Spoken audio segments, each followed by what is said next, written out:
नमस्कार मित्रों।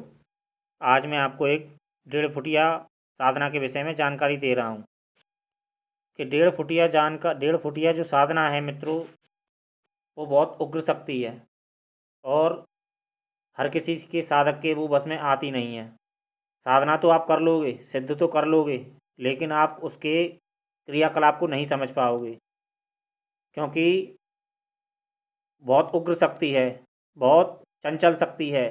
क्योंकि 1.5 फुटिया जो होता है वो बच्चे की साधना है।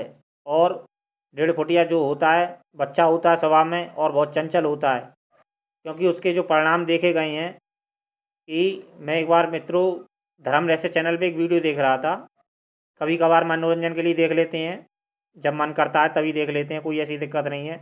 कुछ जानकारी भी मिल जाती है, कुछ मनोरंजन भी हो जाता है, इसलिए देख लेते हैं।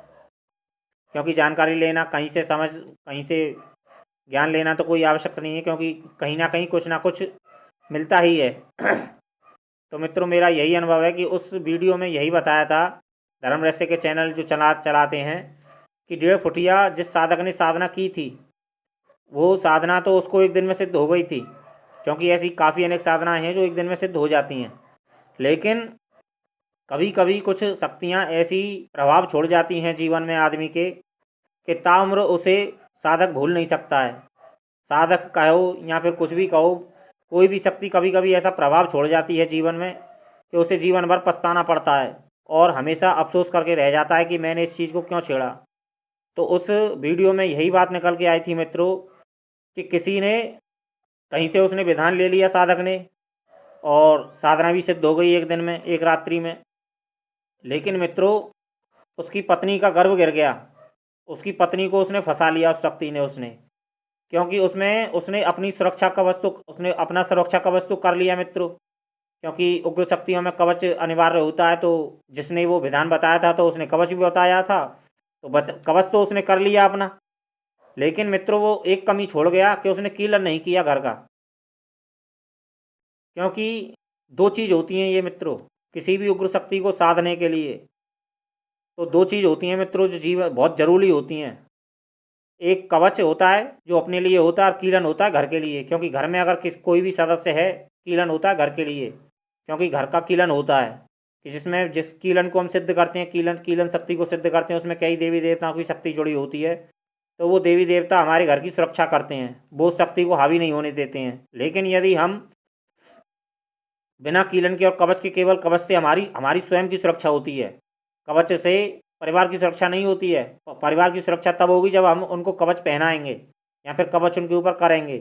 कवच से परिवार को कवच का लाभ तब मिलेगा। लेकिन हमारे गुरुदेव अक्सर कहते हैं कि किसी में हम जब साधना विधान जब पहली बार उनसे जुड़े थे, तो मित्रों उन्होंने हमें सबसे पहले एक ही चीज़ समझाई थी कि ये लो कवच कीलन लो। उन्होंने कवच कीलन, बंधन मंत्र, यही हम तो साधना विधान लेने गए थे उनसे, लेकिन उन्होंने हमको यही चीज़ दिया कि पहले इसको करो।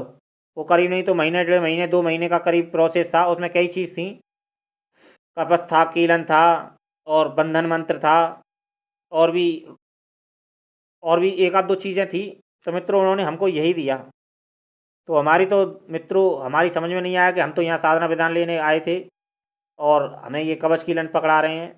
लेकिन उस कवच कीलन का बहुत और भी महत्व है। ऐसी बात नहीं केवल कवच कीलन अपने घर की सुरक्षा करते हैं, और भी लोगों की तुम उनसे सहायता कर सकते हो, ऐसी कोई दिक्कत नहीं है।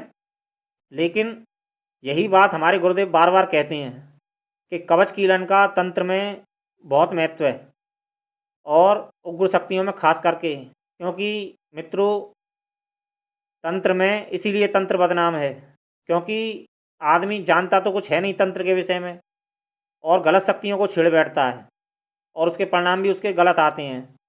तो मित्रों फिर बाद में तंत्र बदनाम होता है। तो इसलिए मित्रों मैं यही कहूँगा कि कवच कीलन वगैरह बहुत आवश्यक होता है। ऐसी शक्तियों को ना साधा जाए तब तक आपके पास में कोई योग्य गुरु ना हो, पक्का गुरु। यूँ गुरु तो हर एक मिल जाते हैं, विधान तो हम कहीं से भी ले लेंगे और मंत्र भी कोई बता देगा। लेकिन एक जो गुरु साधने वाला होता है साधक के पीछे जो होता है उसकी सुरक्षा करने वाला होता है, वो एक ऐसा भारी भरकम शख्स होना चाहिए, एक ऐसा भारी भरकम गुरु होना चाहिए जो हमारी सुरक्षा कर सके। क्योंकि मित्रों और यदि तंत्र में यदि आप खतरे से बचना चाहते हो तो सौम्य क्रियाओं को पकड़ो। सौम्य क्रिया अनेक क्रिया हैं, महाविद्या को पकड़ो, ऐसी कोई दिक्कत नहीं है मित्रों। सौम्य क्रियाओं को पकड़ो और हो सके तो अपना तंत्र को सही तरीके से जानो और सही क्रियाएं करो मित्रों। ठीक है मित्रों, फिर अभी आगे फिर और कोई जानकारी देंगे। धन्यवाद।